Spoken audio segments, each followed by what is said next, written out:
O capaz puede ser mi teléfono, por eso no sé, chicos, si alguien comenta en el chat si todos escuchan bien o es mi teléfono nomás.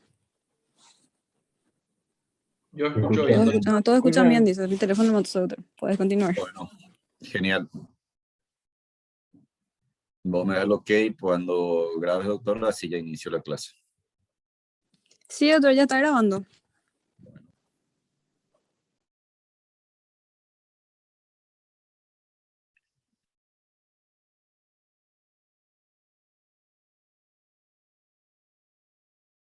Muy bien. Estamos en el capítulo de trastorno de crecimiento y vamos a continuar con nuestra clase de hoy referente a atrofia. Quizá uno de las alteraciones patológicas relacionadas a trastorno de crecimiento que van a ver con mayor frecuencia indudablemente es la atrofia, porque tiene una complejidad de causas. Entonces, eso hace que la atrofia se presente con cierta frecuencia en los animales, sobre todo de compañía, y también lo que es en animales de renta, pero indudablemente esto tiene mayor preponderancia y frecuencia en medicina, sobre todo en animales de compañía. Rápidamente, ya hemos hablado de lo que es hipertrofia, hiperplasia, y ahora vamos a comenzar a analizar a la atrofia. Desde el punto de vista conceptual, ya habíamos mencionado que la atrofia es cuando un tejido o un órgano alcanza su tamaño adulto normal, ¿ok? Quiere decir que habría que darle una cronología de eventos desde que nace el nuevo ser, la diferente etapa de crecimiento hasta llegar a su estado de adultez, cuando finaliza lógicamente la etapa o el periodo de crecimiento.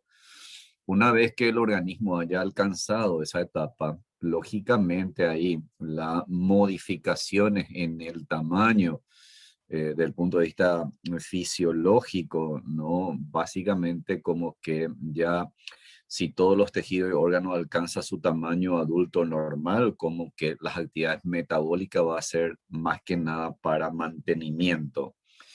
Pero indudablemente a partir de ahí puede darse el caso que un tejido o un órgano que haya alcanzado ese tamaño adulto normal experimente una involución. ¿Eso qué significa? Disminuye de tamaño.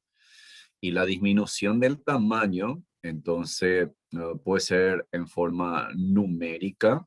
Entonces ahí hablamos de una atrofia que va a ser cuantitativa. ¿eh?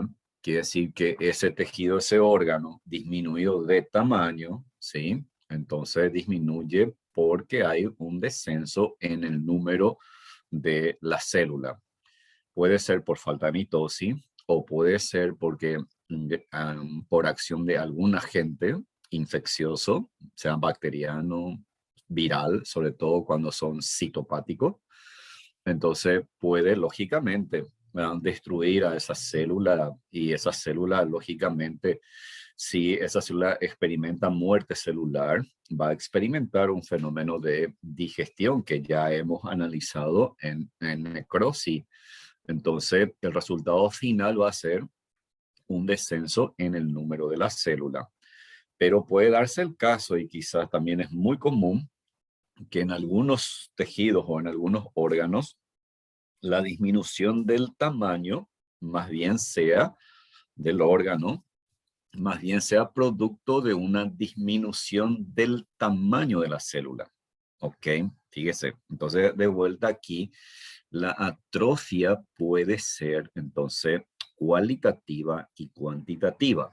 A ver, rememoremos un poco la hipertrofia. Hipertrofia habíamos dicho cuando un tejido o un órgano está aumentado de tamaño. Está aumentado de tamaño, quiere decir que supera el límite normal. Y ese aumento de tamaño de ese tejido, ese órgano, cuando hablamos de hipertrofia, también puede ser cualitativa y también puede ser cuantitativa. Solo que cuando es cuantitativa, entonces ahí hablamos de hiperplasia. O sea, el órgano está hipertrofiado por una hiperplasia, es decir, por un aumento en el número de las células. En este caso, la atrofia, fíjese también, la clasificación puede ser cualitativa y cuantitativa. Si ustedes se preguntan, pero ¿bajo qué circunstancia entonces la célula puede disminuir de su tamaño? Entonces ahí es importante considerar lo siguiente. Ustedes deberían de recordar que una célula, para que aumente de tamaño, entonces necesita realizar actividades metabólicas, ¿sí?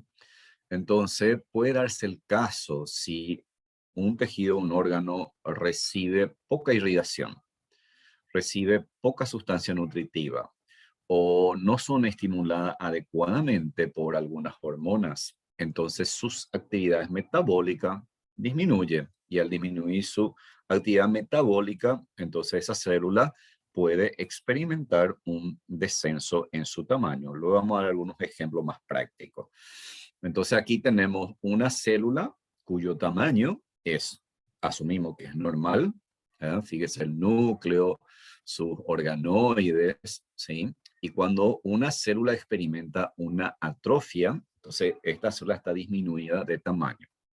Desde el punto de vista patogénico, ¿cómo yo puedo explicar una atrofia? ¿Cómo una célula puede disminuir su tamaño? Y si numerosas células de ese tejido, de ese órgano, disminuye de tamaño, lógicamente el tamaño de ese órgano va a estar disminuida.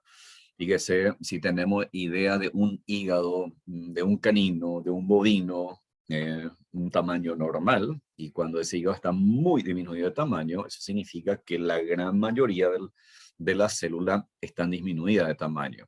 Ahora, aquí, digamos, lo esencial es saber cómo una célula puede experimentar una disminución de tamaño. Entonces, si una célula no son estimuladas adecuadamente por mecanismos hormonales o, por ejemplo, si hay un daño neurológico, no vienen las estimulaciones adecuadas. Imagínense el tejido muscular que para la contracción y relajación necesita, lógicamente, de estímulos eléctricos adecuados. Entonces, la gran mayoría de las células, sin embargo, requieren de una estimulación hormonal. Aquí, por ejemplo, es muy importante la hormona tiroidea una vez que finaliza la etapa de crecimiento de ese organismo animal. Entonces, ahí la hormona tiroidea juega un rol sumamente importante para, lógicamente, ejercer una estimulación metabólica sobre la célula. ¿Okay? O si ese tejido, ese órgano, no cumple la función que debería de cumplir o disminuye su capacidad funcional. Entonces ahí, ¿qué va a ocurrir? Y si hay un estado carencial en donde no hay sustancia nutritiva adecuada o no hay la provisión de oxígeno en cantidad adecuada, o asociada a una hemorragia, asociada a una anemia crónica, por ejemplo, entonces fíjese, todos esos factores hacen que esta célula, y escuchen este que voy a decir, porque ya iniciamos las primeras clases, hablábamos de los mecanismos adaptativos. Entonces, bajo diversas circunstancias, entonces esta célula puede experimentar un mecanismo adaptativo, lógicamente para adaptarse a esa nueva circunstancia o a ese nuevo medio interno alterado. Entonces la célula comienza a disminuir de tamaño. Pero ¿cómo disminuye de tamaño? Entonces, simplemente tiene la capacidad de autofagocitarse, de autofagocitar algunos organoides. Como esa célula no está siendo estimulada adecuadamente o no tiene sustancia nutritiva en cantidades que debería de tener en el medio interno, entonces esa célula se adapta a ese nuevo medio interno y lógicamente tiene esa capacidad. Si, por ejemplo, aquí tengo 3 mitocondrias en esta figura, tan solamente ya tengo 2. Y fíjese cómo también el tamaño de las mitocondrias también está disminuida, ¿no? Entonces, esa es la capacidad que tiene la célula de fagocitar parte de su propia estructura y con eso hace que la célula comience a disminuir de tamaño. Entonces, tenemos una atrofia celular. La clasificación de la atrofia es compleja, pero indudablemente podemos agruparlo en dos grandes grupos, atrofia fisiológica y una atrofia patológica. La atrofia fisiológica ¿Qué significa esto? Que determinado tejido y órgano en condiciones normales experimentan una atrofia. En condiciones normales experimenta una atrofia, es decir, la disminución del tamaño de ese tejido, de ese órgano. Uno de los mejores ejemplos es el timo. Sobre todo el timo es muy prominente en los recién nacidos, sobre todo en la especie, en los rumiantes, increíble que se extiende desde la región de la fauce hasta la base del corazón. Y increíblemente, cuando llega a la pubertad, el timo ha desaparecido. El timo ha sido reemplazado por tejido conectivo, como una delgada membrana. Entonces, ¿qué pasó de ese órgano? Ha experimentado involución. Entonces, ¿pero qué ocurrió allí? Y ahí tendríamos que mencionar que en el caso del timo particularmente, las células van experimentando un mecanismo de muerte celular por apoptosis. Ah, muy bien. Pero en la apoptosis habíamos dicho que también las células que experimentan un mecanismo apoptótico comienza a encogerse, habíamos dicho. Es decir, comienza a disminuir de tamaño. Es decir, que la célula del timo paulatinamente va experimentando una atrofia, ¿no?, celular hasta finalizar, lógicamente, con una involución, con una apoptosis, y la misma son luego eliminados por los macrófagos. Ok. La glándula mamaria también es un ejemplo muy práctico para hablar de una atrofia fisiológica. Entonces, pero ¿cuándo ocurre este fenómeno? Y los ejemplos son muy fáciles, ¿no? Porque ustedes, por ejemplo, vayamos a una mascota de compañía cuando tiene su bebé, la glándula mamaria está aumentada de tamaño. Entonces digo, hay una hipertrofia de la glándula mamaria porque durante la gestación y durante la lactación. Entonces, si yo analizo la hipertrofia ahí, es totalmente fisiológica, ahí hay una estimulación hormonal. ¿Qué va a ocurrir en esa glándula mamaria? Hubo una proliferación de los adenómeros. Histología, adenómeros son las unidades estructurales y funcionales, en este caso, de las glándulas mamarias, y aumenta en número y aumenta en tamaño. Ok, ahora bien, termina la lactación. Ok, termina la lactación, ya no hay una estimulación, hay cambios hormonales importantes, entonces las glándulas mamarias ya no son estimuladas tanto mecánicamente ni hormonalmente. Entonces, ¿qué va a ocurrir con esas células que han proliferado en gran cantidad durante la gestación y lactación? También disminuye de tamaño. Ok, solo quizá en ese caso ya no llega a alcanzar el tamaño antes de la gestación, porque de hecho ahí muchas células permanecen ya en mayor cantidad y también hubo una proliferación de tejido conectivo. Entonces ahí la glándula mamaria no recupera su tamaño previo a la gestación y lactación, lógicamente. También el útero experimenta una atrofia fisiológica y esa atrofia fisiológica es idéntico a lo que estamos explicando en glándula mamaria, porque lógicamente después de una gestación y posparto, ustedes saben que es normal que el útero comience a disminuir de tamaño. Entonces estamos hablando de una atrofia fisiológica. Ok. Y las atrofias seniles, que también constituye un buen ejemplo de atrofia fisiológica. Señores, la gran mayoría de nuestros órganos experimentan atrofia importante, solo que quizá no podamos visualizarlo, no podemos contextualizarlo en algunos órganos. Así, por ejemplo, en los testículos. Los testículos, señores, en un animal adulto, en una persona adulta, los testículos comienzan a experimentar una involución, disminuye de tamaño. Entonces, si yo estoy frente a un reproductor, es interesante, si estoy frente a un reproductor muy longevo, o si estoy frente a un canino, por ejemplo, que es muy frecuente que acudan a su consultorio, y si ustedes realizan el tacto, ese testículo puede estar disminuido de tamaño. Y las glándulas mamarias, lógicamente, también experimentan una involución, una atrofia senil sumamente importante.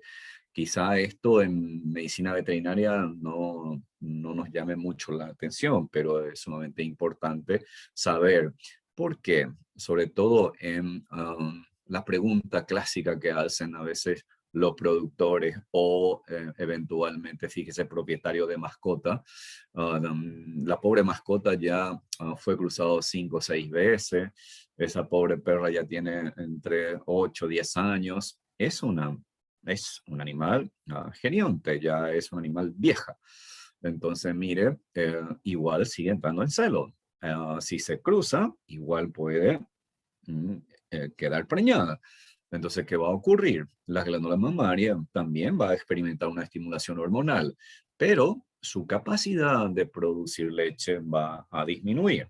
Ese detalle es muy importante, sobre todo más aún cuando hablamos en grandes animales. Fíjese, una vaca que se mantiene por mucho tiempo en un hato y la vaca ya es bastante vieja. Entonces nace un ternero que es muy lindo, un tamaño normal, todo. Pero, ¿qué ocurre cuando llega la etapa en donde hay que desmamantar? Entonces ahí se ve que de repente algunos terneros, por ejemplo, en cuanto a peso o tamaño, es distinta a las demás. Y uno le pregunta al personal o el personal, si uno le dice, mire, ¿y por qué este ternero es tan diferente que el resto? Y el personal que conoce a sus animales te dice, no, doctor, pea ningo ya y sigma y metreima. Ah, interesante. Pea y su y metreima, para lo que no entienden en español. Eso significa que las glándulas, la mamá es muy vieja. Entonces, al ser muy vieja, ¿qué relación tiene con un ternero de bajo peso, de bajo crecimiento? Señores, no produce buena cantidad de leche. Ok, entonces ustedes están teniendo una atrofia mamaria senil en esa vaca. Y a veces uno comienza a buscar patología, ¿no? Ok, muy bien. Me pongo yo como ejemplo, a mi edad de 35 años, como siempre digo, obviamente uno ya comienza a ver las estrías acá, en la mano, como que se ve agrietada la piel. Y bueno, las damas saben muy bien eso porque usan mucho, van a usar muchos productos consistentes en crema, etcétera, etcétera. Pero yo me miro y digo, la edad no viene sola porque estas características que yo veo en mi piel ya está asociado a cambios involutivos de la piel que lógicamente se caracteriza y se convierte en una atrofia dérmica. Vayamos a ejemplo en medicina veterinaria y qué importancia tiene esto. Ustedes, sobre todo aquellos que van a hacer medicina a pequeños animales, señores, dependiendo de la raza, ustedes pueden tener animales con muchos problemas dermatológicos y muchas veces ahí ya ustedes tienen una atrofia senil bastante importante, se pierde el brillo del pelo, hay propietarias y propietarios que se preocupan porque te dice por qué se le cae mucho el pelo, por qué doctor no brilla el pelo, si yo le doy de comer, come bien, tiene vitamina, y nosotros comenzamos a hacer estudios, a pedir esto y aquello, y me olvidé de algo elemental. Es un animal viejo, es un animal gerionte, que lógicamente ya tiene, es como quien dice, su achaque, ¿no? Aquí ya hay una atrofia dérmica importante, entonces son ejemplos simplemente para hablar de atrofia fisiológica. O sea, el mensaje final es que dependiendo del tejido u órgano que ustedes vean que están disminuidos de tamaño, debe de considerar que eso puede ser fisiológico. Ya queda a tu cargo como médico, entonces discernir si no es fisiológico, lógicamente pensamos en un evento patológico. Lo que a nosotros nos interesa de sobremanera es que tengamos esa capacidad de discernir entre una atrofia fisiológica y patológica. Lógicamente va a depender mucho de la especie frente a la que estoy, entonces cuál es el tejido u órgano que lógicamente aparentemente tiene una disminución de tamaño. Recuerden que ahí dijimos que el órgano tiene que alcanzar el tamaño adulto normal. A partir de ahí, la disminución del tamaño lo considero técnicamente atrofia. Si no es fisiológica, tengo que pensar en un evento patológico. Y ahí comenzamos a hablar de una atrofia por desnutrición o inanición.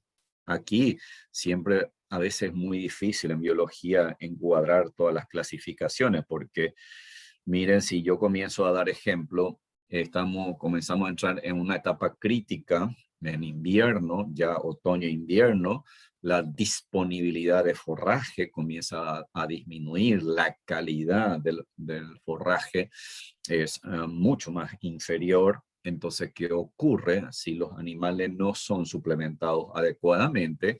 En esta época va a comenzar a perder peso. Comienza a perder peso. Fíjese que a partir de ahora, si ustedes ven un animal con una pérdida de peso, sobre todo en animales de renta, particularmente rumiante, ¿no? Y ustedes dicen, ah, ese animal está perdiendo peso, pero consideramos el factor climático, la época del año, menor disponibilidad de alimentos. Entonces ahí yo me pregunto, ¿ese animal que pierde peso es porque tiene alguna enfermedad infecciosa, tiene alguna enfermedad metabólica o en este caso es una enfermedad carencial, es una patología carencial? Wow, fíjese cómo uno tiene que hacer estos análisis. Entonces ahora digo, pero en realidad no, los alimentos disponibles nutricionalmente hablando no son muy buenas. Entonces es normal, lo considero fisiológico en esta época del año que el animal pierda peso. Pero ¿por qué pierde peso? Porque simplemente hay menor cantidad de nutrientes disponibles para todas las células del cuerpo. Particularmente las células musculares, lógicamente, son las más afectadas. ¿Y qué va a ocurrir? Que las células musculares comienzan a disminuir de tamaño. Qué interesante. Las células musculares comienzan a disminuir de tamaño simplemente porque hay menor disponibilidad de nutriente en el medio interno. Muy bien. Pero era gordito, gordita, entonces ¿qué pasó ahora? Hubo una movilización de la grasa, como el animal entra en un desbalance energético negativo y un desbalance proteico negativo.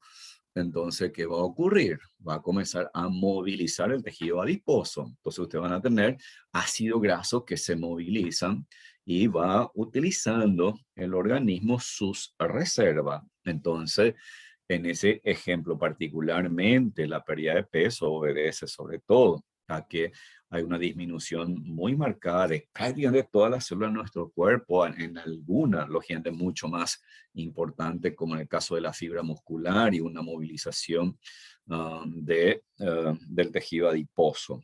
¿Ok? Entonces, muchos ejemplos podemos dar esto. Si usted reciben a un cachorro, por ejemplo, en su consultorio, y ese cachorro, dependiendo de la edad, la raza, y si es que no tiene un buen desarrollo, entonces ustedes tienen que también considerar que quizá ese trastorno de crecimiento obedezca más bien a un desbalance nutricional. Ahora, técnicamente ahí podemos decir una atrofia en plena etapa de crecimiento. Yo diría que no se puede todavía hablar de una atrofia, más bien ahí hay un fenómeno de hipoplasia que no tiene un buen desarrollo, ¿sí?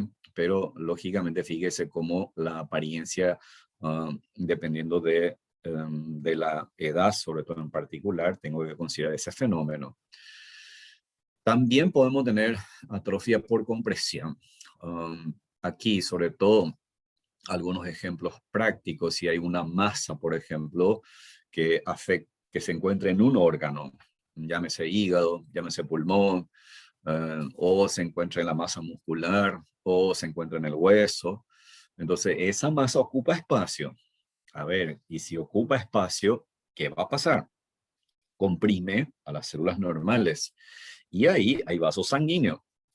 Entonces, cuando esa masa que ocupa ese espacio en ese lugar, entonces puede comprimir, desplazar a los vasos sanguíneos, entonces puede ser que incluso haya en algunos capilares, algunos vasos sanguíneos, se ocluya la luz. Entonces, por lo tanto, van a tener ustedes una disminución del flujo sanguíneo sin que necesariamente haya todavía una necrosis, ¿no?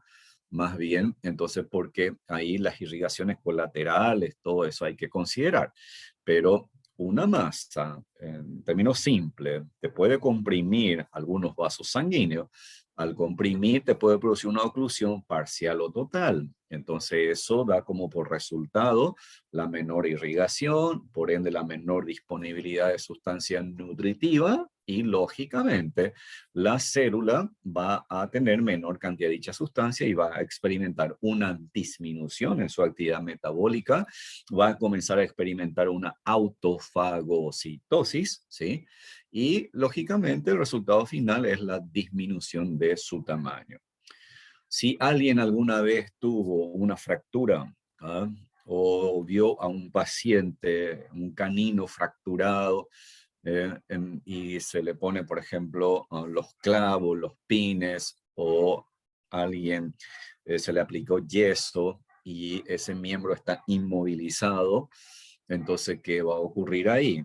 Ahí no se está utilizando ese miembro que está rígido, no tiene su movimiento, no está realizando la función que debería de realizar. Entonces, esa célula que se encuentra allí simplemente se adapta. ¿Eh?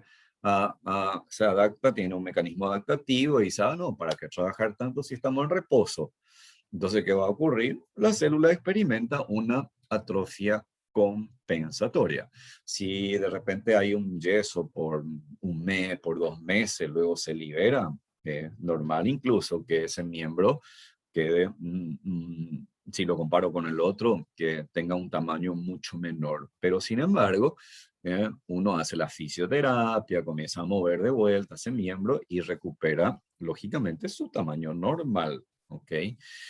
Um, en medicina veterinaria es muy importante las atrofias neurogénicas y una de ellas en equino, hay que tener mucho cuidado en equino, la aplicación de medicamentos. La anatomía es sumamente importante y recuerden que el equino es un animal muy sensible, de una hipersensibilidad mucho más marcada si lo comparo con la del bovino.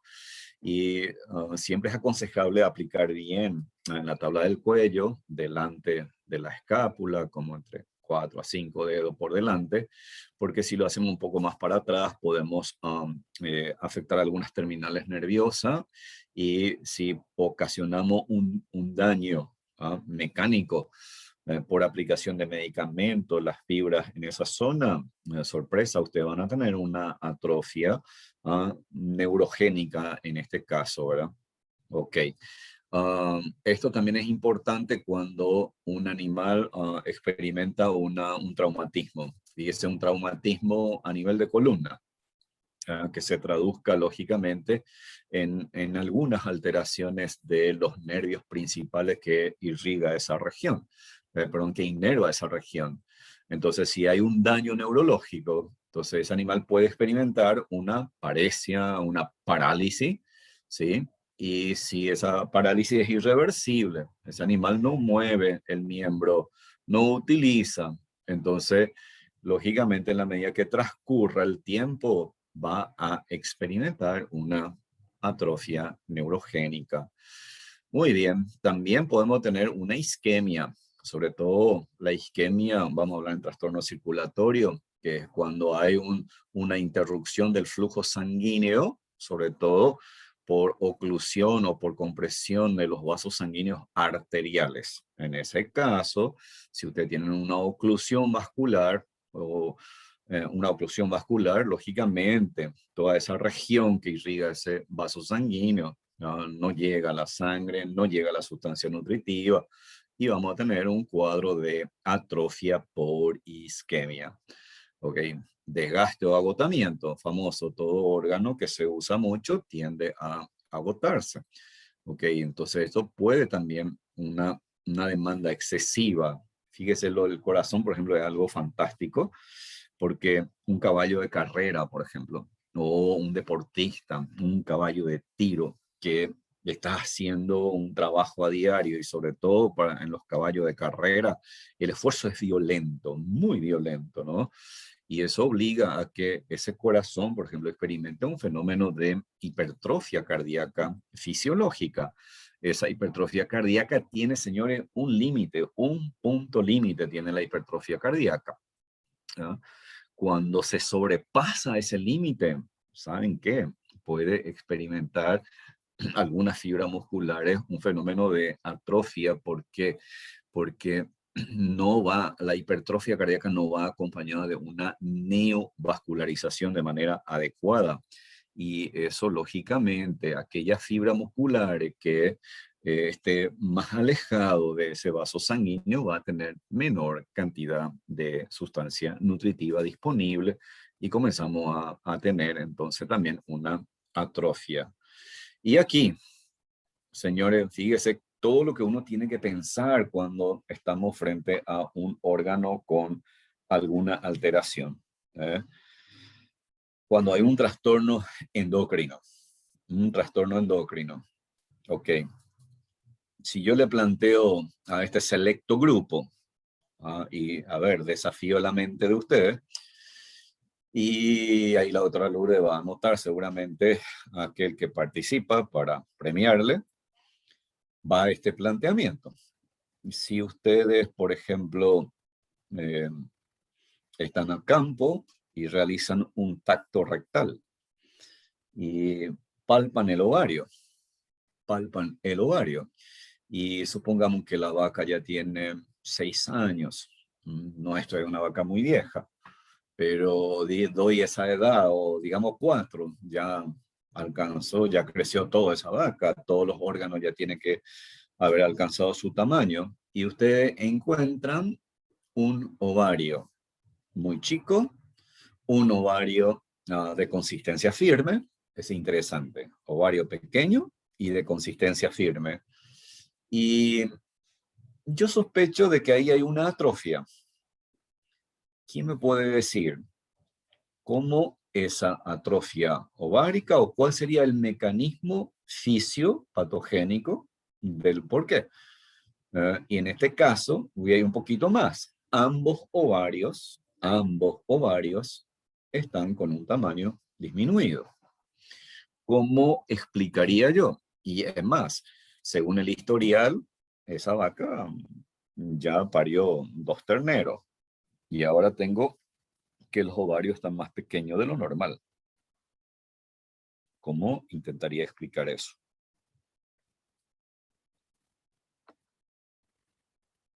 ¿Alguien tiene una idea? Doctor, Y ¿no puede ser una deficiencia de FSH? deficiencia de FSH. Muy bien. ¿Cómo crees que se produjo esa deficiencia de FSH? ¿Y alguna patología que haya tipo cambiado ¿cómo se decía? Los rangos de secreción de la hormona? ¿Alguien más quiere opinar?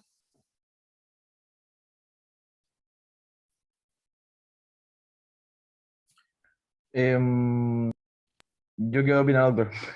Sí. Se puede deber a que, como mencionaste, la vaca, o sea, ya tuvo, vamos a decir, ya parió 2 veces y mencionaste que podría tener de 4 a 6 años de edad. Se podría deber a una atrofia ovárica por el hecho de que su sistema, vamos a decir, reproductivo ya está un poco desgastado o ya está llegando a una etapa senil en la que sus ovarios están sufriendo una atrofia fisiológica, digamos. Una vaca, cuando tiene 6 años, está en su plena etapa productiva. Está en la mejor etapa. Ah, entonces, miedo. Teoría desechada. ¿Alguien más? ¿Alguien se acuerda de endocrino? Y mire, a mí siempre me apasionó mucho, o sea, siempre mi curiosidad era por qué la yegua aborta con tremenda facilidad. Y era un interrogante que siempre lo traía y tuve la oportunidad de hacer un trabajo de investigación. Mi tesis de maestría fue sobre lógica, sobre alteraciones endometriales en útero de yegua. Y los hallazgos fueron asombrosos.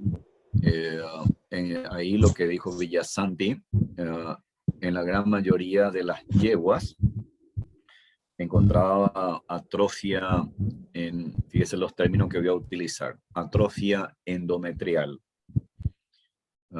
Significa que la pared del útero estaba atrofiada. Y por microscopía, lógicamente. ¿Por qué es más frecuente en la yegua? Porque las yeguas son mucho más longevas que la vaca. ¿Eh? Incluso las yeguas se siguen sirviendo a los 12, 14 años. Solo que el riesgo de un aborto va a ser cada vez mayor, porque ahí sí, en ese animal y a esa edad, ahí te doy toda la razón, Villasanti, que ya sí vamos a tener una atrofia senil importante del endometrio uterino con un agravante, que en esta yegua, lógicamente, o sea, comparando con la especie bovina, hay una diferencia histológica muy importante en donde el endometrio uterino tiene glándulas endometriales y en los rumiantes tiene carúnculas, tienen cotiledones, ¿ok? Entonces, fíjese lo importante que es conocer estos pequeños detalles, porque en el día de mañana a usted le va a pasar esto. Ustedes van a estar frente a una yegua de alto valor monetario, en donde los dueños ya están sacando todos los números porque se utilizó un tal reproductor, el semen de un tal reproductor que valió tantos miles de dólares. Y justo cuando ya se preparan todo para que nazca el potrillo o la potranca, ¡boom!, aborta. Y ahí la pregunta del propietario es: doctor, explíqueme por qué se produjo esto. Y nos quedamos ahí. Y fíjese, la edad en la yegua es sumamente importante, porque recuerden esto, en la medida que envejece la yegua, ustedes van a tener una atrofia en la pared del endometrio, una fibrosis más marcada. Y señores, eso conlleva también a una atrofia de la glándula endometrial. Esa atrofia de la glándula endometrial puede ser secundaria a la fibrosis, porque la fibrosis ocupa espacio, te comprime los vasos sanguíneos. Al comprimir los vasos sanguíneos, lógicamente voy a tener menor cantidad de sustancias nutritivas. Pero también puede obedecer, y ahí va la respuesta, a alteraciones hormonales. Sobre todo, fíjese, cuando durante el invierno, voy a otro ejemplo práctico, voy a hacer una mezcolanza en la cabeza de usted. Voy a otro ejemplo práctico. Llega la etapa de invierno. Las vacas casi no entran en celo, no ciclan. Y sobre todo cuando comenzamos a adentrarnos en invierno, cada vez disminuye la disponibilidad forrajera.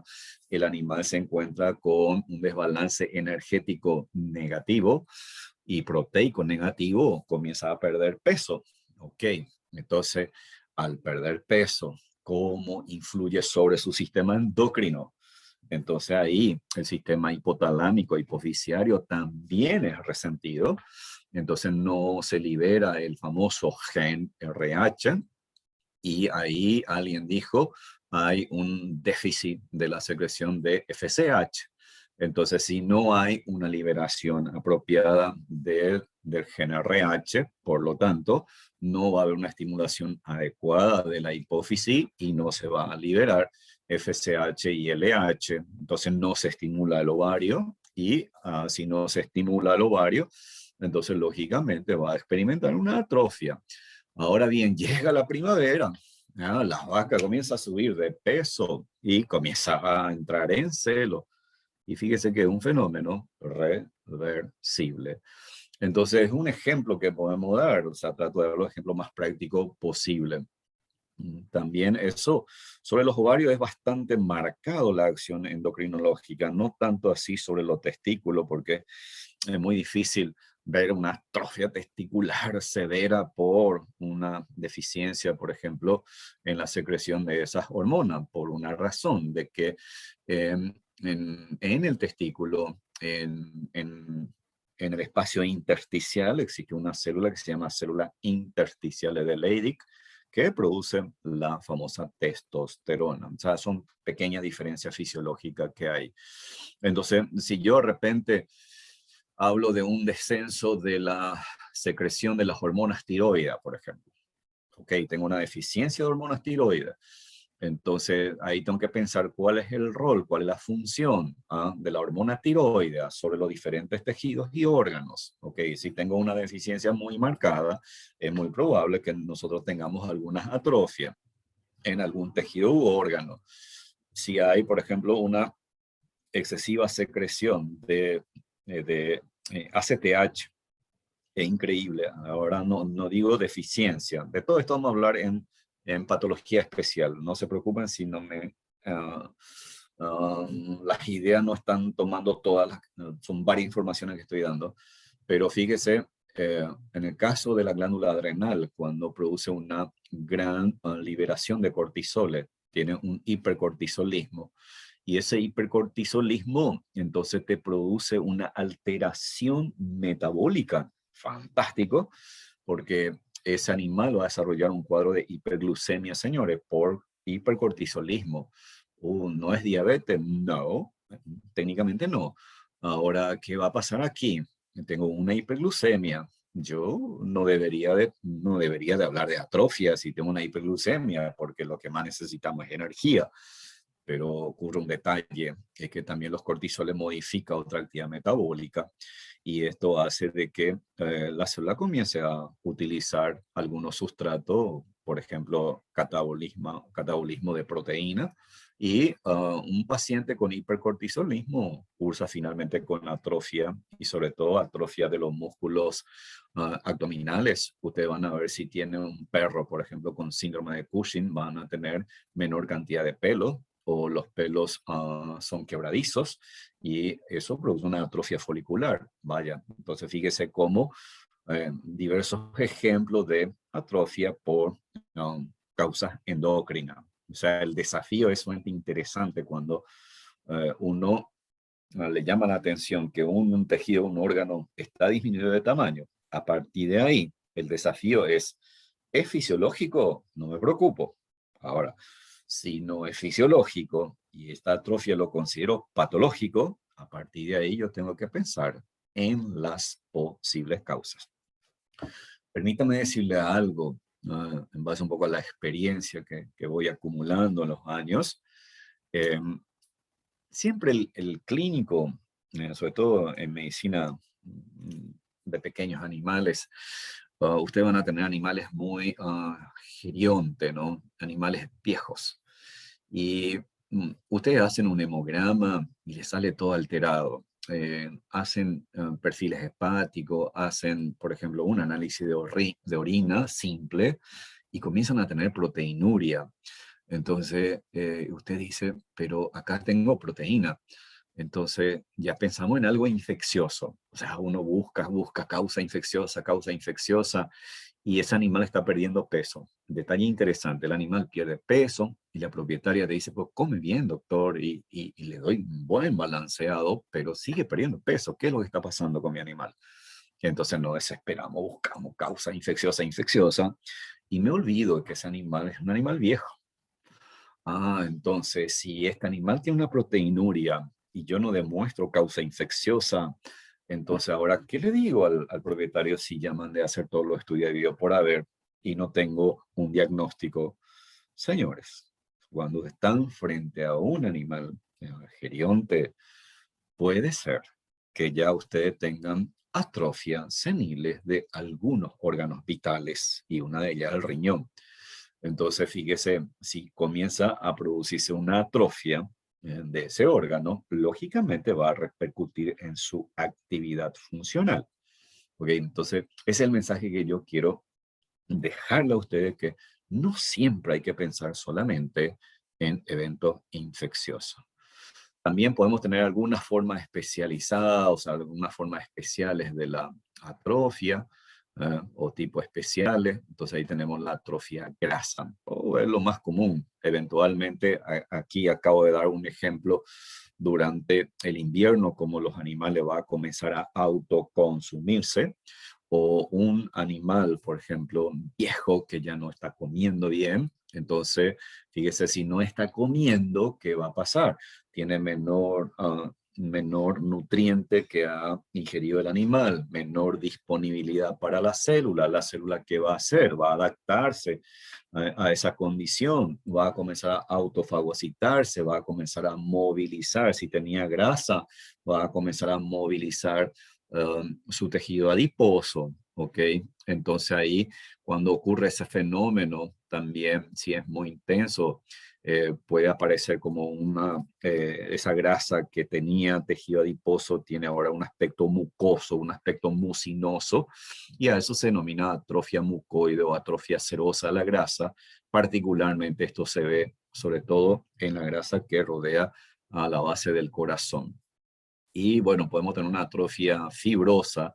Esta atrofia fibrosa, puedo pensar en un evento fisiológico que es la fibrosis senil. Yo puedo tener una fibrosis hepática. Wow, entonces tengo una fibrosis hepática. ¿Qué estoy diciendo? Que el hígado tiene mayor cantidad de tejido conectivo. Ok. Entonces, ¿qué pasó en este hígado? Es muy probable que el hígado va a estar disminuido de tamaño porque estoy hablando de una atrofia. Si hay tejido fibroso, ¿cómo va a ser la consistencia? Va a ser más firme. ¿Por qué? Porque hay mayor cantidad de fibras colágenas. Al haber mayor cantidad de fibras colágenas, ¿qué va a pasar con los capilares sinusoidales? También van a estar comprimidos. Si están comprimidos los capilares sinusoidales, menor cantidad de sangre, menor cantidad de sustancia nutritiva disponible, resultado final, los hepatocitos disminuyen de tamaño. Puede llegar a un punto tal de que fíjese que la atrofia ya es tan marcada, la fibrosis es muy marcada, entonces, ¿qué va a ocurrir? Si comienza un fenómeno de descompensación de la funcionalidad hepática, increíble. ¿Recuerdan ciclo celular en histología cuando hablamos que los hepatocitos se encuentran en un periodo G0 en latencia y que cuando son estimulados adecuadamente puede reingresar al ciclo?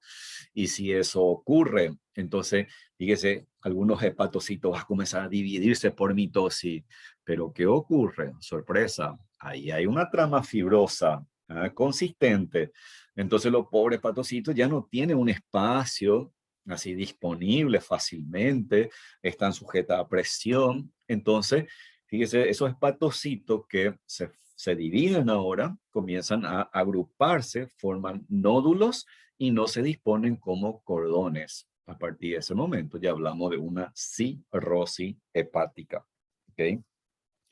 Indudablemente, siempre que hablamos de cirrosis hepática son eventos patológicos.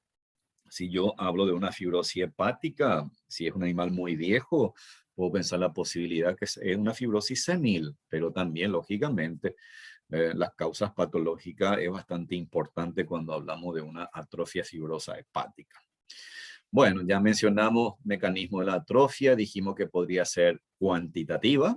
En ese caso hay pérdida de la célula por diversas causas, muerte celular, ya sea por necrosis, por apoptosis. Ya ustedes saben qué significa autólisis y heterólisis, esas células que mueren. Si es por apoptosis, los macrófagos lo van a fagocitar. Cuando hay una muerte celular accidental en los diversos tipos de necrosis, entonces va a comenzar a experimentar un fenómeno de autólisis y heterólisis y lógicamente esas células van a ir siendo fagocitadas. En cuanto a su tamaño, macroscópicamente el órgano va a estar disminuido de tamaño, ¿ok? El color de un órgano atrófico es más pálido de lo normal. ¿Por qué? Porque por lo general en un órgano atrofiado puede ir una proliferación de tejido conectivo y también puede estar disminuido su irrigación. Entonces hay una palidez, la consistencia más firme, entonces cuando hay ya una fibrosis importante, ¿no? Y la cápsula, lógicamente en aquellos órganos encapsulados, cuando hay una atrofia, experimenta esa cápsula, tiene una apariencia de ser, por ejemplo, engrosada e irregular. Bueno, ¿qué más? Entonces aquí tenemos una vez que fue sometido a necropsia. Vaya, qué interesante, ¿no? Conocer. Esto es la famosa quilla. Y fíjese aquí, ¿qué veo? Parece una piel bastante pigmentada. Pero la pregunta del millón es, en esta especie, cuando tiene una buena condición corporal, se debería de ver la quilla con esta tremenda facilidad. Si ustedes No, van en la góndola y miran ahí, van a comprar una pechuga, entonces por lo general no van a ver esto, porque va a estar todo cubierta por masa muscular. Entonces, fíjese ese ejemplo, si sabemos lo normal, esto debería de estar cubierta por masa muscular. Entonces aquí, ¿qué pasó? Tengo una tremenda atrofia de la masa muscular. Cuando yo veo y estoy frente a esta especie, fíjese cómo uno ya la mente rápido debe comenzar a pensar. Si varios animales, por ejemplo, si se van ustedes a ver una explotación aviar y ven varios animales con estas características, entonces, y ustedes ven que hay una atrofia bastante marcada, entonces uno ya comienza a pensar en que será un estado deficitario o una patología carencial, o será que estos animales tienen aquí alguna patología infecciosa que curse con diarrea y que lógicamente el animal ingiera menor cantidad de comida. Como hay diarrea, lógicamente el tránsito alimenticio va a ser mucho más rápido que lo habitual, no se va a producir una buena digestión, por ende no va a haber una buena absorción. Resultado final, entonces la pérdida de peso, lógicamente traducido en una atrofia bastante importante de la masa muscular. ¿Ok? ¿Alguien quiere preguntar algo?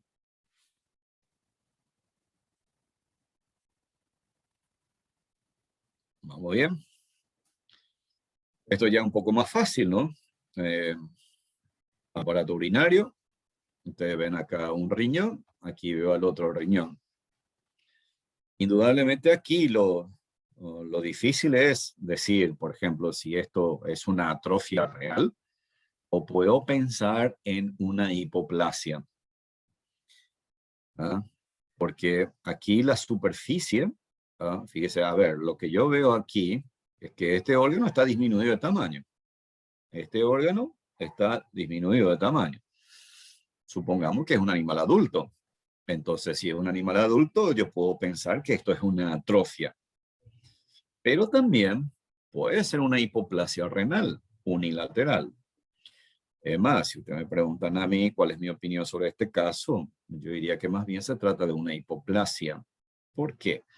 Porque fíjese cómo mantienen las lobulaciones, la superficie, una superficie lisa, regular, no veo cambio significativo en su superficie. Yo diría que esto más bien es una hipoplasia. Ok, ese es el desafío, sobre todo definir entre una atrofia y una hipoplasia. Lo vamos a ver por la característica macro. Ya dijimos, una característica macroscópica debe estar disminuido de tamaño. Dijimos que el color debe ser mucho más pálido. Este parece un poco más rojo subido, pero se pudo haber contaminado nomás con sangre durante la práctica de necropsia. Ahora, la consistencia, por lo general, en un órgano atrofiado, la consistencia tiende a ser más firme porque el espacio que deja las células que han experimentado esa involución, lógicamente va ocupado por tejido conectivo. Ok, otro ejemplo, esto es tráquea, pero aquí lo que veo es la base del corazón. Aquí vamos a ver si hay otra mejor imagen en donde deberíamos de tener grasa pericárdica y veo simplemente aquí un material gelatinoso, un material mucoso, acá se ve mejor. Entonces a esto es lo que se llama degeneración grasa, mucinosa. Aquí, ¿qué pasó? Aquí había abundante tejido adiposo. Es normal encontrar tejido adiposo en la base del corazón como sitio de depósito. Pero ¿qué pasó? Comenzó, este animal es muy probable, no ha ingerido alimento, ¿no? Desarrolló un cuadro de patología crónica, comenzaron a movilizarse el tejido adiposo, los ácidos grasos del tejido adiposo y lógicamente esto se queda como si fuera un tejido seroso, ¿no? Y miren aquí la colección de líquido. Entonces, si esto tuviéramos la oportunidad de palparlo, va a tener un aspecto medio mucinoso. De ahí la degeneración grasa mucoide o atrofia grasa mucoide en la base del corazón. ¿Qué podemos decir de hipoplasia? Es parecido a la atrofia. La hipoplasia es, lógicamente, la traducción final es que ese órgano va a estar también disminuido de tamaño. Pero ¿cuál es la diferencia con una atrofia? ¿ah? Es que ese órgano nunca llegó a alcanzar su tamaño adulto normal. Es decir, hay un trastorno en el crecimiento, puede haber un trastorno en la maduración. En algunos casos puede ir acompañado de un trastorno de diferenciación, solo que ahí ya vamos a comenzar a hablar de displasia. Pero una hipoplasia, el órgano tiene toda la forma de ese órgano, es más un órgano hipoplásico, dependiendo del órgano en cuestión, ¿ah? Puede realizar sus funciones, solo que la función que realiza va a estar disminuida. No es lo mismo que yo tenga un riñón bien desarrollado versus un riñón hipoplásico o un testículo bien desarrollado versus un testículo hipoplásico. Entonces, esto, lógicamente, aquí va a depender mucho de la causa y sobre todo del grado de la hipoplasia, sobre todo cuando se habla de testículo. Hay una clasificación bastante compleja y se establece en grado cuando se habla de hipoplasia. Entonces, en aquella hipoplasia testicular, en donde se encuentra entre un grado 1, entre un grado 2, por lo general ese testículo, aún siendo hipoplásico, puede todavía desarrollar la espermatogénesis y puede todavía liberar espermatozoide. Pero ¿qué cantidad de espermatozoide? Mucho menor. Eso es categórico. Entonces hay un descenso de su funcionalidad. Y sobre todo en el caso de los testículos, señores, esto es, el veterinario tiene que manejar esto porque sería un error garrafal seleccionar a un reproductor que tenga una hipoplasia testicular, ¿ok? Entonces va a haber un trastorno lógicamente en la funcionalidad. Es más, ahí los especialistas en reproducción ya le va a decir a ustedes que también, además de producir menor cantidad de espermatozoides, menor volumen seminal, los espermatozoides van a tener muchas anomalías. Ok. Muy bien. Entonces, un órgano hipoplásico no llega a alcanzar su tamaño adulto normal. Por lo tanto, fíjese, esto se produce durante el crecimiento fetal y postnatal, hasta que, lógicamente, dijimos, cada organismo animal tiene un periodo de crecimiento postnatal. Ahora, en cuanto a los tipos, podemos clasificar en hipoplasia congénita y en hipoplasia adquirida. Congénita, defectos hereditarios.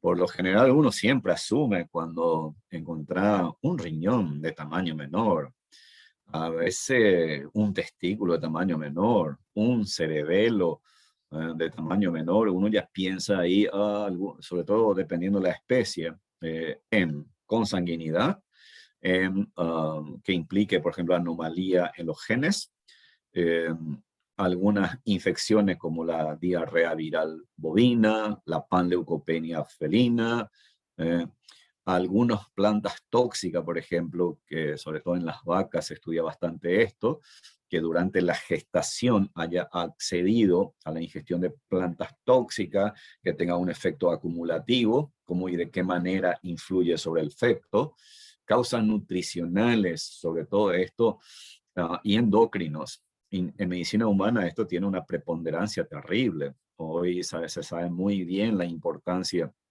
del ácido fólico, por ejemplo, que debe recibir durante la etapa de gestación, o la administración de determinados aminoácidos, incluso de minerales, y cómo y de qué manera esa deficiencia puede llegar a predisponer a anomalía en el desarrollo de algunos órganos. Quizá esto nosotros en veterinaria todavía no le damos la preponderancia que debería de tener.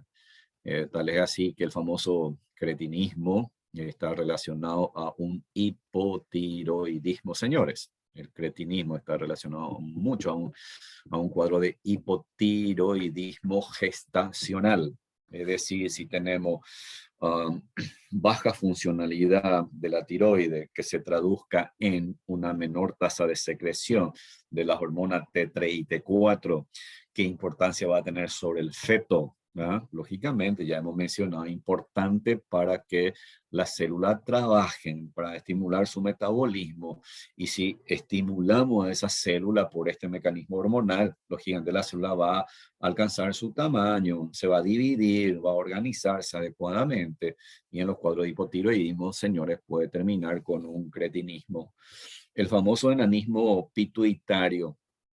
En mi vida he visto 3 casos en 25 años que hago patología y fueron los 3 casos en pastor alemán, en donde, digamos, viene a consulta un pastor alemán que si ustedes lo miran, y eso me ocurrió a mí con el primer caso, cuando el señor me preguntó, ¿qué edad, doctor, le pone usted a mi perrito? Me decía, y yo pienso que va a tener 6 meses, 8 meses, y se ríe. ¿Me creería si le digo que tiene 4 años? No, digo yo, aquí está su hermano. Fue el primer caso de enanismo pituitario que he visto en mi vida y fue la primera vez que comencé a leer, a buscar información sobre enanismo pituitario que se da en pastor alemán y está ligado un poco a una patología hereditaria de índole familiar. Pero ¿qué es lo que ocurre ahí en ese enanismo pituitario? Fíjese, enanismo pituitario. Entonces el problema está en la hipófisis. Entonces, ¿y qué parte de la hipófisis? En la parte distal no se libera la hormona de crecimiento. Si no se libera la hormona de crecimiento, puede también obedecer a una falla del sistema hipotalámico, o las células que producen la hormona de crecimiento no tienen los mecanismos enzimáticos, no tienen los receptores para los factores liberadores del hipotálamo, entonces no produce la hormona de crecimiento en la cantidad que debería de producir y lógicamente ante la ausencia o si hay hormona de crecimiento así en muy poca cantidad, ¿qué va a ocurrir? No hay una estimulación apropiada de los diversos tejidos y órganos y lógicamente todos esos órganos están de tamaño menor. Entre las causas, digamos, más comunes son las causas adquiridas cuando hablamos de trastorno endocrino, o otra vez trastorno endocrino, pero tiene que ser, esto de balance tiene que ocurrir lógicamente durante la etapa de crecimiento. También se mencionan inervación inadecuada, lógicamente si hubo algún antecedente de traumatismo, si hubo un daño de una terminal nerviosa importante que inerva un tejido o un órgano, resultado final va a ser que ese tejido no llega a alcanzar su tamaño adulto normal. De vuelta, aporte insuficiente de sangre y la deficiencia nutricional. Señores, hoy por hoy quizá el mundo informativo ha cambiado bastante. En mi época de juventud, no hace mucho tiempo, pero siempre uno miraba en la prensa y siempre uno veía las criaturas de África que siempre se proyectaba y era bastante difícil de ver, por ejemplo, una criatura así de tantos años que no llega a desarrollarse todo su brazo así muy chiquitito, porque hay una atrofia, o sea, no una atrofia, una hipoplasia de índole nutricional terrible, ¿no? En algunos casos se puede dar en animales, ¿verdad? Pero por lo general no es tan común, digamos, salvo que sobre todo lo que suelo ver mucho es en los cerditos y en las aves que se tienen en la casa, en las aves tras patio, cuando no se los alimenta bien, porque a veces nuestra gente tiene animal y no lo alimenta bien. O lo mismo ustedes pueden ver en el campo, una familia tiene como 4 o 5 perros y no tiene para darle de comer lo que deberían de comer esos animales. Entonces, por lo general, uno ve esos animales con un trastorno físico bastante importante. Quizás ahí no hablamos de una hipoplasia tan severa como en el caso del enanismo pituitario, pero de igual manera, si se somete a un estudio ecográfico, sorpresivamente, ahí puede saltar algunas informaciones bastante interesantes. Bueno, en cuanto a la extensión, aquí vamos a hablar también de una hipoplasia generalizada. Ya mencionamos al enanismo genético hipofisiario, al cretinismo hipotiroidismo, que ya acabo de mencionar. Entonces, fíjese, te produce una hipoplasia generalizada. ¿Por qué generalizada? Porque estas hormonas actúan prácticamente sobre la mayoría de nuestra célula. Entonces tenemos un enanismo genético o hipofisiario, cretinismo. Hipoplasia localizada. Entonces aquí, lógicamente, si un riñón, como en esta imagen que acabo de mostrarle, en ese caso tengo en un solo riñón. Ahora la hipoplasia puede ser unilateral y puede ser bilateral también. O sea, yo puedo tener una hipoplasia renal. Tuve un lindo caso en un boxer de 2 años que llegó al hospital con vómitos, diarrea y con convulsiones terribles, Entonces, ese animal, la gente fue sometido a un chequeo médico y tenía un cuadro urémico galopante, urea muy alta. En aquella época no teníamos todavía ecografía, pero el valor de la urea que tenía ese animal era ya incompatible con la vida, por eso que estaba con esas convulsiones terribles, porque eso, hay una patología que se llama síndrome de encefalopatía hepática renal, y se caracteriza por unas convulsiones terribles. Finalmente ese animal fue sometido a una eutanasia humanitaria y le practicamos la necropsia y sorpresa, tremenda hipoplasia renal bilateral. Pero ¿por qué llegó hasta los 2 años? Porque ese fue el límite máximo que ese riñón con ese tamaño pudo compensar las funciones. Entonces cuando se ha experimentado una descomposición muy marcada, ¿no? Entonces ahí prácticamente ocurre un síndrome urémico, que es lo que te produce el vómito, la diarrea y las convulsiones. Ahora, este es muy importante, sobre todo, señores, en la vida profesional, aquellos que van a trabajar a nivel de campo, sobre todo cuando están frente a la especie bovina o frente a la especie equina. Siempre, siempre miren testículo y sepan mirar testículo, señores. Uno debe mirar al animal tanto lateral, ubicarse bien atrás, mirar el contorno, el tamaño, el diámetro y sobre todo la pequeña bolsita que en la parte inferior, donde encontramos a la cola, el epidídimo. Pero en definitiva, si ustedes ven un testículo prominente y el otro de tamaño pequeño, entonces, y dependiendo de la edad que tiene el animal, si es un animal ya adulto, yo puedo pensar en una hipoplasia testicular, pero también tengo que pensar que la posibilidad que sea una atrofia testicular. Es mucho más frecuente una hipoplasia testicular que una atrofia testicular. Por ejemplo, son experiencias prácticas de campo.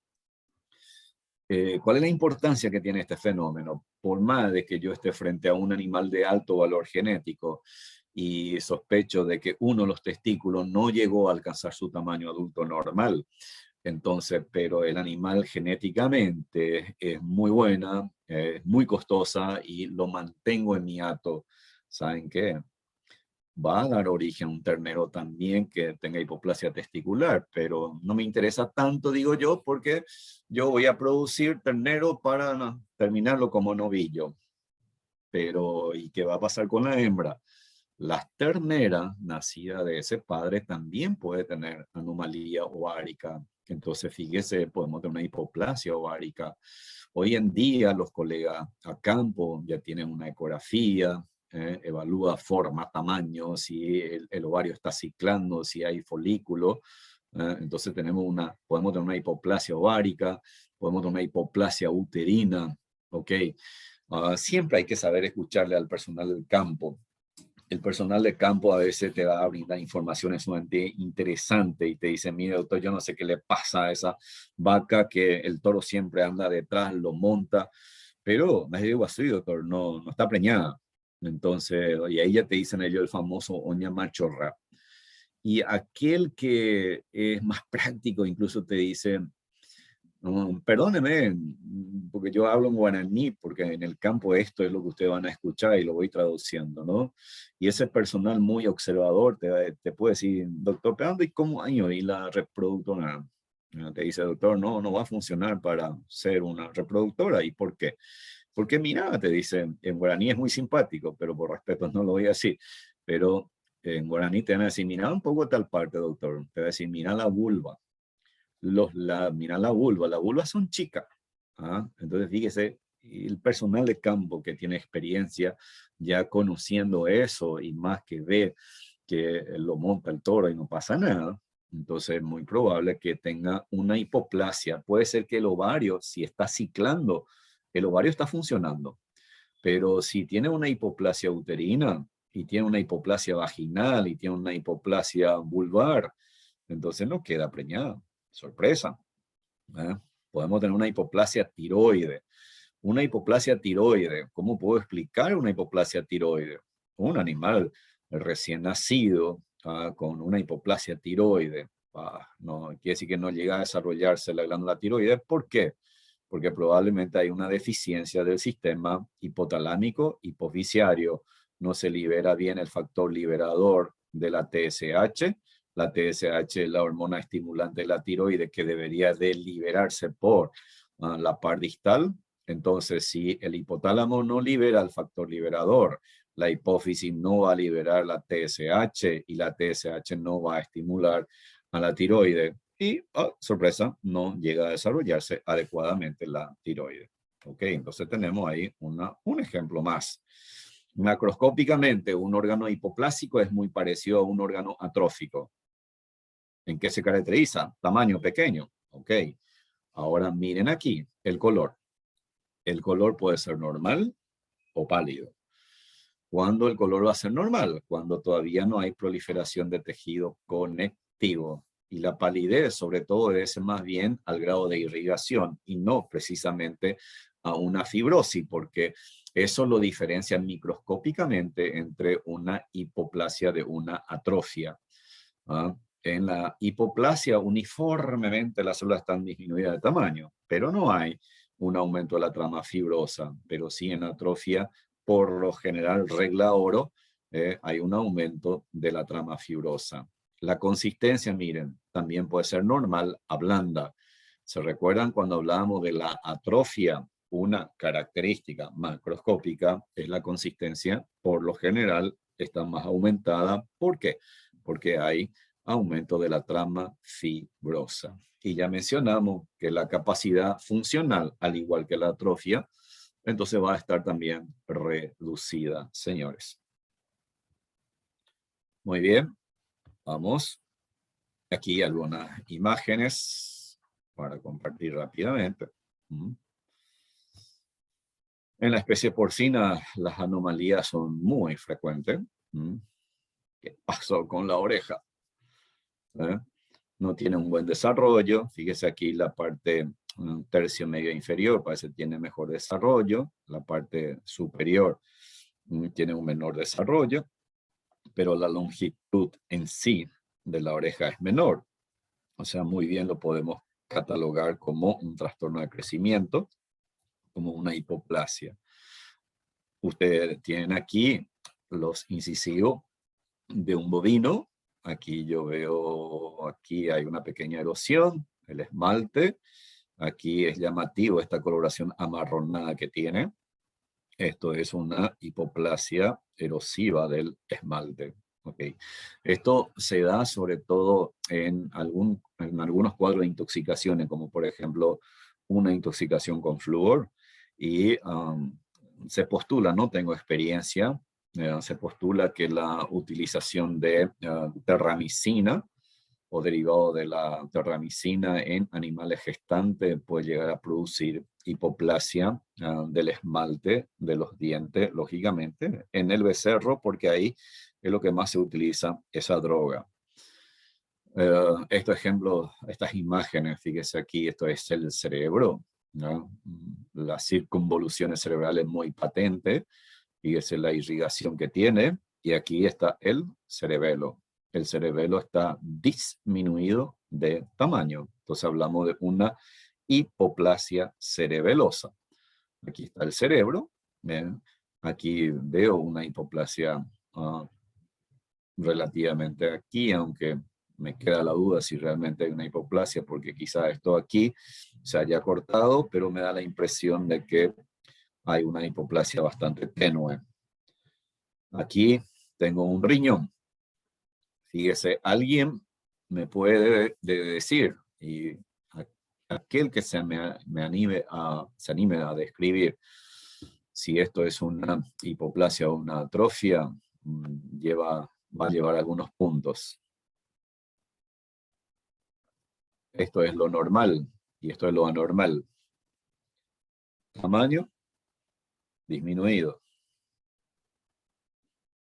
Doctor, ¿Alguien quiere opinar? Sí, como usted dijo hace rato, se fijó en los bordes, entonces yo sí. creo que se refiere más, o sea, este caso es más una atrofia. Más una atrofia. ¿Alguien más quiere opinar? Hay algo particular. Hay algo particular acá, doctor. ¿Ves que la porción blanca que está cerca del ilio, que sea más o menos la continuación de la médula, es mucho más notoria en el más pequeño? Eso Más no podría densidad. Sí, tiene más densidad. Sí. Pueden avisar a su compañero para que apague su micrófono. Doctor, Dime. no sé si usted dijo, o en otra clase, que se decía que cuando hay infiltración de tejido fibroso, el órgano tipo se constriñe y por eso podría explicar tipo las ondulaciones que presenta hacia la corteza. Súper.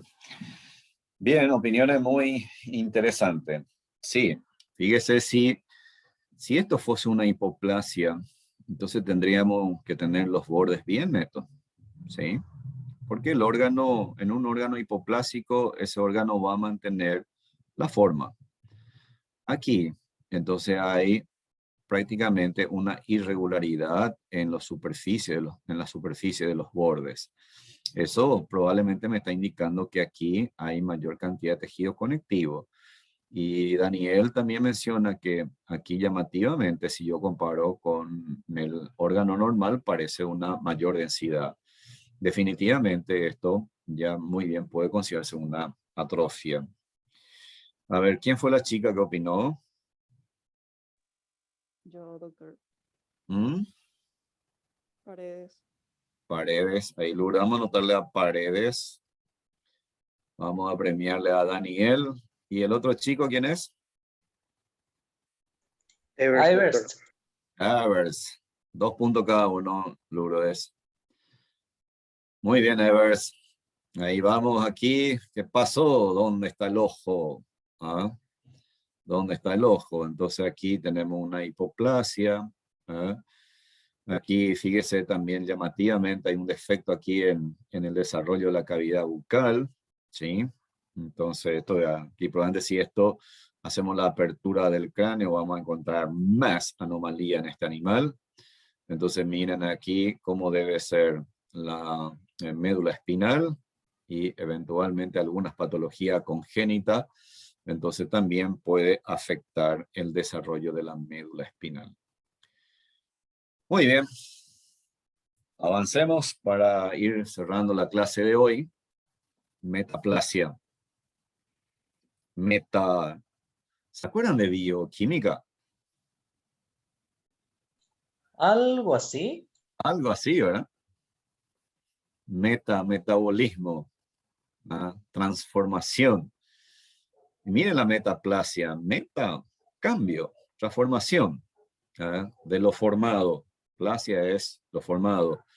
Entonces, la metaplasia es el cambio o transformación. Ahora lo interesante viene aquí, de un tejido maduro por otro más diferenciado.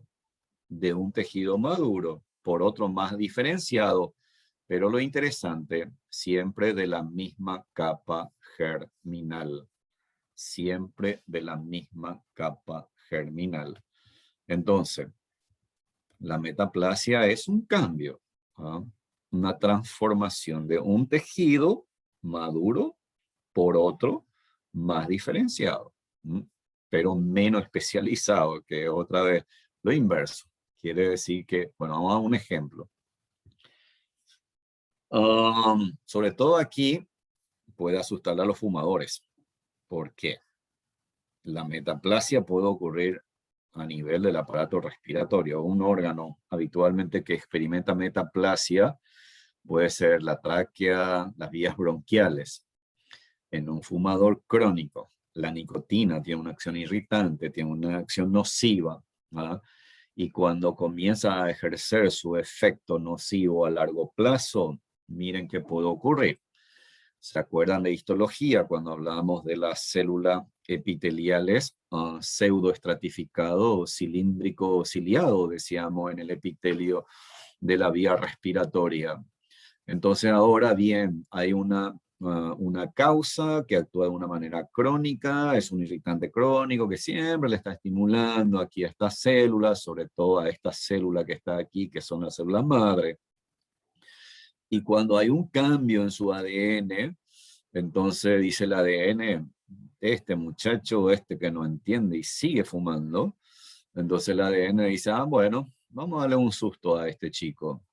El ADN comienza a experimentar cambios y el resultado es que ese ADN dice a las nuevas células hijas que se forman por mitosis, muy bien, ustedes ya no se van a transformar en células cilíndricas. Ustedes van a permanecer y van a diferenciarse y ustedes van a permanecer juntas, dice el ADN. Tienen que unirse. Ok, no sean independientes como las células columnar. Entonces esas células se mantienen unidas y comienza ese epitelio, que era un epitelio pseudoestratificado, cilíndrico, ciliado en la vía respiratoria. El resultado es que ese epitelio comienza a ser estratificado y el epitelio superficial es un epitelio escamoso.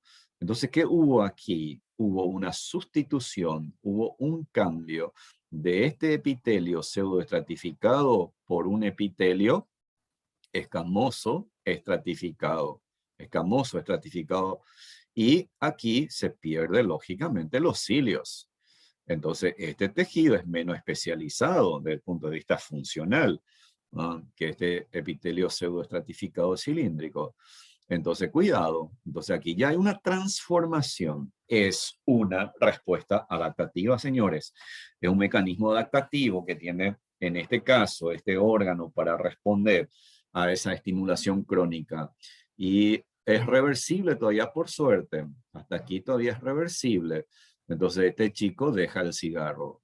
Dice, voy a hacerle caso a mi médico, ya no voy a fumar.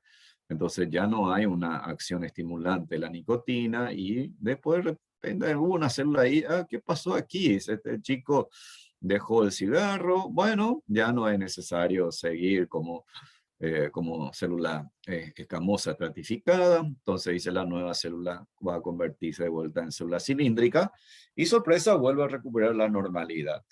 A ver, ahora digamos que este chico dice, no, a mí me encanta el cigarro, sigo fumando, y con el tiempo, ¿qué va a pasar? Que aquí cuando comienza a haber cambios importantes en el ADN, sorpresa, dice el ADN, bueno, ya que este chico no aprendió nada, vamos a hacer que las células hijas, en vez de dirigirse hacia la parte superior, dice, le da la orden, ustedes se van a ir hacia la membrana basal. Cuidado con eso. Ustedes se van a ir a la membrana basal. A partir de ahí, el proceso es complicado porque puede dar origen a una neoplasia. A partir de ahí puede dar origen a una neoplasia. Demos otro ejemplo de metaplasia. ¿En qué especie esto es tremendamente importante en la vía respiratoria? En los equinos. En los equinos, la metaplasia tiende a ser importante porque, sobre todo, los que están siempre en su establo, porque a veces no se hace una buena limpieza, no está bien aireada. Si ustedes alguna vez entran ahí, en ese establo donde está el equino, al entrar ustedes mismos van a percibir un olor medio fuerte, desagradable, que molesta la vía respiratoria. Háganse un poco la idea. Todo el día ese animal está ahí en contacto con ese microclima.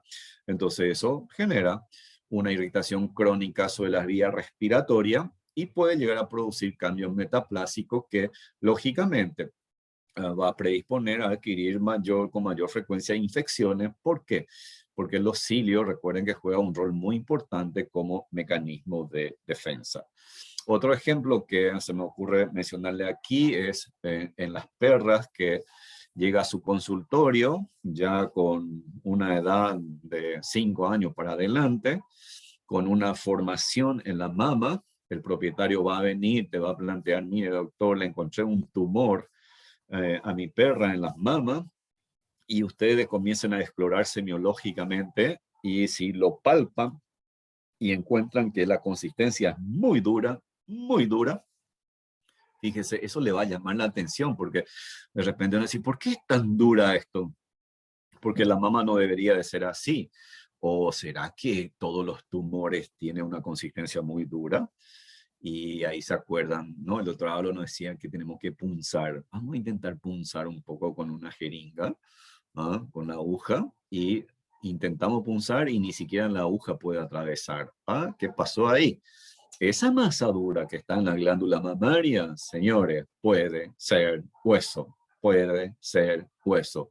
Entonces ahí ustedes tienen una metaplasia ósea en la glándula mamaria y no es neoplásico.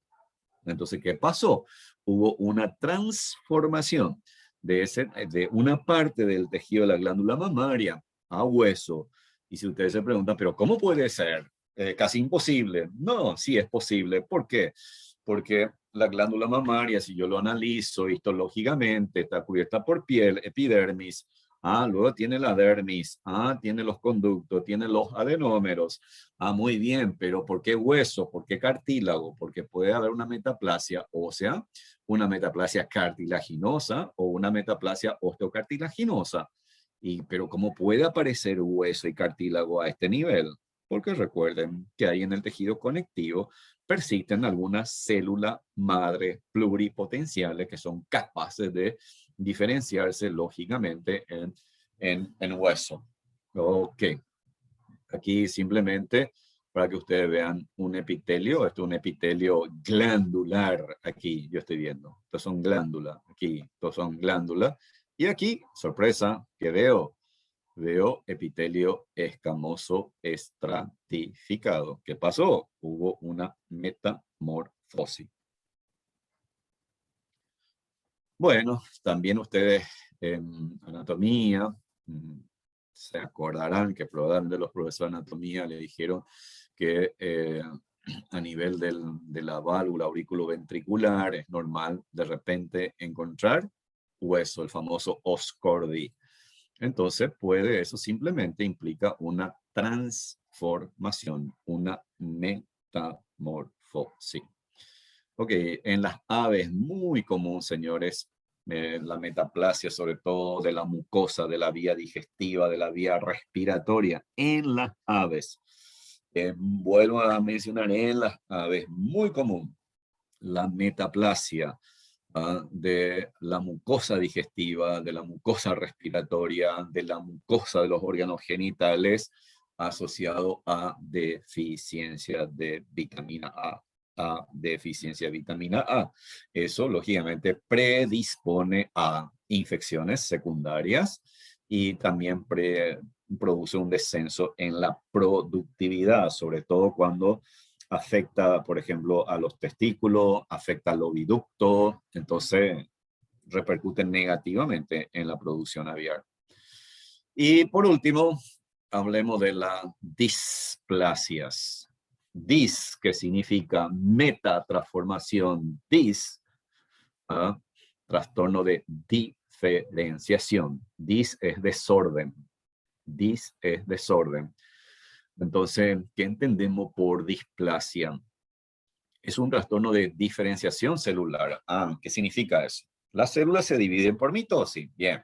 Esas células hijas, en condiciones normales, de acuerdo al tejido y órgano, tiene un patrón de crecimiento, de maduración y de diferenciación. Y eso implica que en los diferentes tejidos y órganos la célula tiene una arquitectura normal que debería de tener.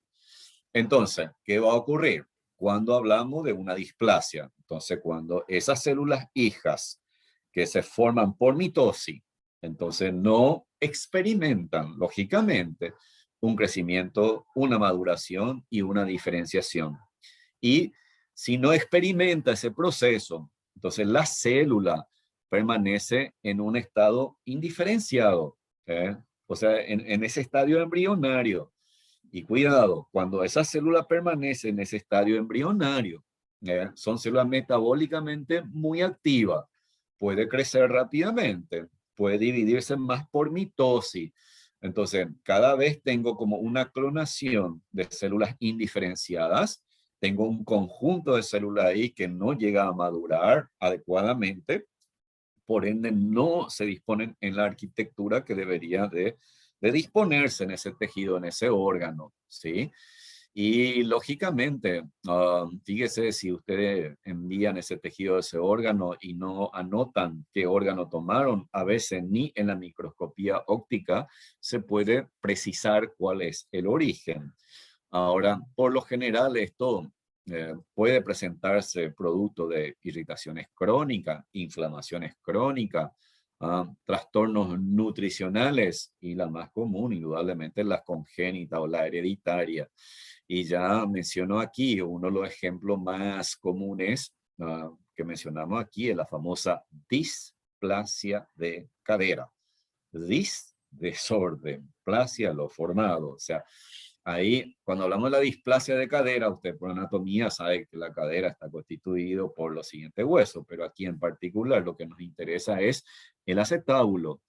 Entonces, ¿por qué el acetábulo? Porque ahí, lógicamente, la célula ósea debe de disponerse alrededor de una concavidad que debe alojar a la cabeza del fémur. ¿Qué ocurre aquí? La célula que se encuentran a ese nivel, que se formaron por mitosis, no llegan a madurar adecuadamente, no se disponen, por lo tanto, fíjese ahí, la superficie de esa cavidad va a estar prácticamente aplanada, no forma una concavidad. Entonces, ¿qué va a ocurrir? Si la cabeza del fémur está bien desarrollado, bien ovalado, y se encuentra con una superficie plana, entonces en ese caso se produce lo que se llama una luxación. Es muy común la luxación de cadera. Ahora también la displasia, sobre todo en animales, por ejemplo, longevos, que toda su vida llevó una vida normal. Y es muy común que ustedes van a escuchar, por ejemplo, en el ámbito de la medicina veterinaria, en la raza, en perro de talla grande, cuando llega a una cierta edad, y el propietario viene y te dice, mire doctor, no sé qué le pasa a mi perra, a mi perro, que arrenguea, que demuestra dolor. Entonces ahí de repente usted lo primero que va a decir, bueno, si no hubo traumatismo, si yo no encuentro nada semiológicamente, exploré todo y no encuentro nada, hagamos una placa. ¿Y para qué una placa? Y ustedes van a escuchar ahí, vamos a ver cómo están las articulaciones, vamos a ver el hueso, y vamos a ver si no tiene una displasia. Vamos a ver si no hay una displasia. Pero, doctor, ahora nomás le pasa eso. Ah, no, pero puede ya tener hace rato que ya estaba con una irritación crónica. Entonces, fíjese, eso estimula que esta célula comience a experimentar un trastorno en la maduración y lógicamente tenemos ya instaurado una displasia. En ese caso va a ser adquirida. Entonces, una característica es que las células displásicas van a ser pleomórficas. ¿Qué significa eso? Que tiene forma, tamaño variable, puede tener figuras mitóticas y lo característico es que hay una pérdida de su arquitectura tisular. Y bueno, aquí tenemos un epitelio, digamos, una estructura normal, en este caso un epitelio. Aquí veo mayor número de epitel, de célula, entonces aquí tengo un aumento de tamaño, diríamos, por un fenómeno de hiperplasia, pero fíjese, aquí todas las células pretenden la misma forma, el mismo tamaño. Y aquí tengo, ¿qué pasó aquí? Veo las células basales, pero aquí veo que la célula que debería de disponerse en capas superpuestas, algunas dicen, ah, no, che, yo que voy a hacerle caso, no, yo quiero ser independiente, no me voy a disponer así. Es como el chico remolón de la casa, ¿no? Hace lo que quiere en teoría. Entonces aquí esta célula, fíjese cómo hace lo que se le plazca, ¿no? Entonces ahí, por ejemplo, si yo comparo esta estructura con esta estructura, ya hay un desorden. Aquí las células no se disponen en la arquitectura tisular que debería de tener. Entonces ahí hablamos de una displasia leve. Entonces hasta aquí todo tranquilo. Pero al igual que la metaplasia, fíjese que puede pasar. Si esta célula que eran displásicos, ahora se le ocurre dividirse. se le ocurre dividirse, se le ocurre independizarse. Dice, no, yo tengo capacidad, yo soy autoindependiente. Otra vez como el chico remolón, que no quiere hacerle caso ahí a los padres, no, yo quiero ser independiente rápidamente, y fíjese qué va a pasar aquí. Esta célula comienza a dividirse por mitosis, lógicamente, y como estas células ya son muy atípicas, muy diferentes al resto, sorpresa, comenzamos la primera fase de un proceso neoplásico. Fíjese como una displasia, por lo tanto, puede terminar en un proceso neoplásico. En este caso se habla de un carcinoma in situ, porque esta célula todavía no compromete la membrana basal. Ok. Si en este momento el veterinario hace un buen diagnóstico y sugiere una ablación quirúrgica, entonces aquí no pasa nada. Pero ¿qué ocurre aquí?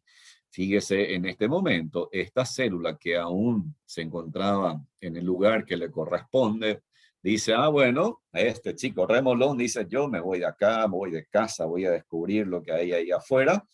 Entonces atraviesa la membrana basal y comienza a infiltrar otros tejidos en donde no debería de encontrarse. Y en este momento ya hablamos de un carcinoma infiltrativo, señores. Entonces, cuidado con la metaplasia, cuidado con la displasia, porque puede terminar en un proceso neoplásico.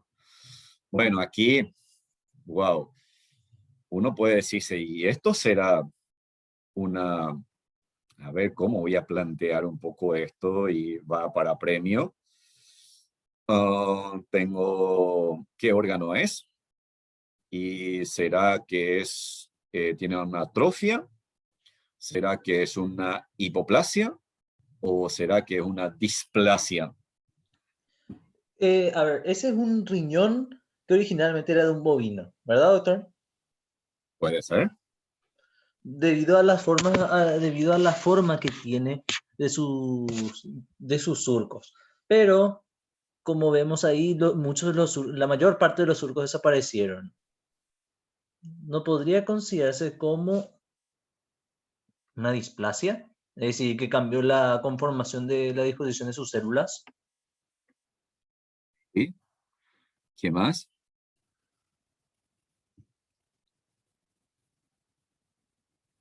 ¿Alguien más?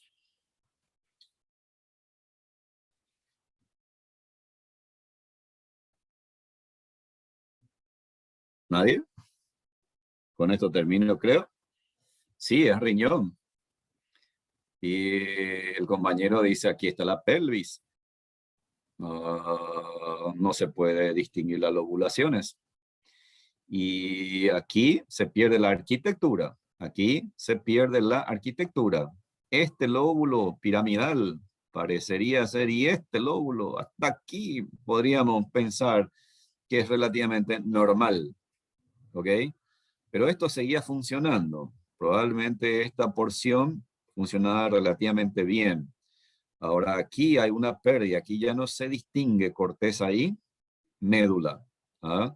Es una displasia renal. Bien. Entonces un trastorno en la organización, en un trastorno de diferenciación que se traduce en un trastorno de organización y lógicamente una alteración macroscópica y microscópica. Miren aquí, esto es una coloración con tricromo, se llama esta técnica. Entonces, para que ustedes vean que todavía hay túbulos aquí, y aquí hay gran cantidad de fibras colágena. En este caso, usted tiene un gran aumento de fibra colágena, ¿sí? Entonces hay que tener cuidado aquí para interpretar esta imagen, porque yo veo estructuras tubulares, estos son los túbulos de la nefrona, pero no veo una buena organización, pero veo mucha trama de tejido conectivo. Entonces aquí habría que valorar la posibilidad de que este corte sea también de una atrofia. La famosa displasia, ustedes ven aquí, esto es lo normal. Un pastor alemán siempre se caracteriza por su exuberancia física y la belleza que tiene. Y miren aquí. Ok, fíjese cómo, lógicamente, los especialistas en radioimagen le va a decir la posición correcta y todo para la toma de muestra, para la toma de la placa. Y miren aquí cómo aquí esta cabeza prácticamente ya está desplazada, ¿ok? Y la concavidad y la profundidad. Esto los traumatólogos miden todo a través de unas reglas con angulaciones y determinan los grados de displasia.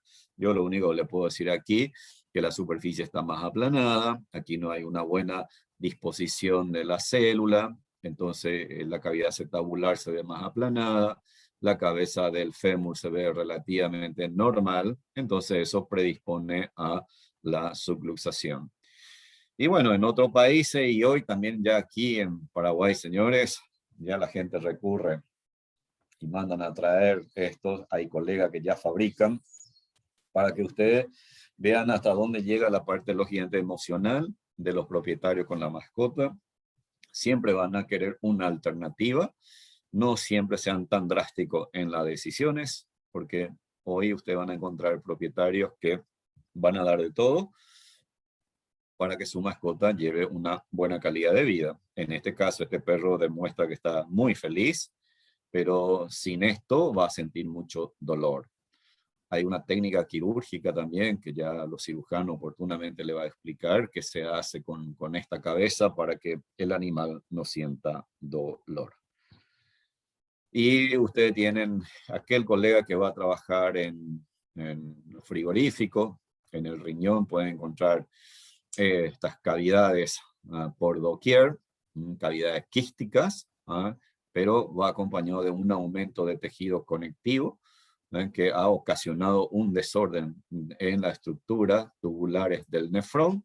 Y lógicamente, si ustedes tienen una estructura desorganizada, y como ustedes saben por histología, que los túbulos del nefrón tienen una organización muy particular, entonces cuando los glomérulos filtran la orina, va descendiendo y va a encontrar algún sitio que está ocluido ese túbulo, entonces la orina comienza a colectarse en pequeñas bolsas, formando como una especie de quiste renal múltiple, y hablamos de una displasia renal quística. No tiene significancia, importancia clínica, digamos. Bueno, eso ha sido la clase por hoy. Era mi intención adentrarme un poquito al trastorno de crecimiento, como de costumbre. Hablé mucho de vuelta, pero bueno, vamos a ver. Tengo una clase atrasada con ustedes, pero voy a ver la forma de ir recuperando ese pequeño atraso que tenemos en el contenido programático. ¿Alguna pregunta, jóvenes? Doctor, yo tengo una pregunta. Dime. Yo llegué a escuchar que en los pastores alemanes son más predisponentes a sufrir una displasia de cadera. ¿Por qué eso? Yes, sir. Sí, porque los pastores alemanes, en teoría, yo no estoy muy metido en estas cosas, pero fueron elaborados genéticamente, casi toda la raza como lo es. Y el pastor alemán, de acuerdo a algunos criadores en particular, es mucho más lindo cuando tiene una caída de la cadera, ¿no? Pero eso implica también que la dirección del fémur, las angulaciones con el acetábulo, los gigantes tienen que ser mucho más importante, ¿verdad? Y de ahí que se asocia mucho un defecto genético en cuanto al desarrollo de la cavidad acetabular. ¿Qué es lo que pasó aquí? Ese defecto genético, como esta raza es creada genéticamente, entonces se va transmitiendo en su descendiente, ¿no? Y siempre que se encuentren los genes que son autosómicos recesivos, entonces cuando son dominantes se expresan. ¿Okay? Entonces hay ya una predisposición en esta raza con mayor frecuencia. Gracias.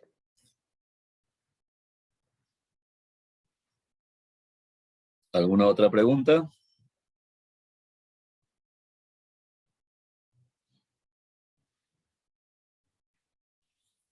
Bueno.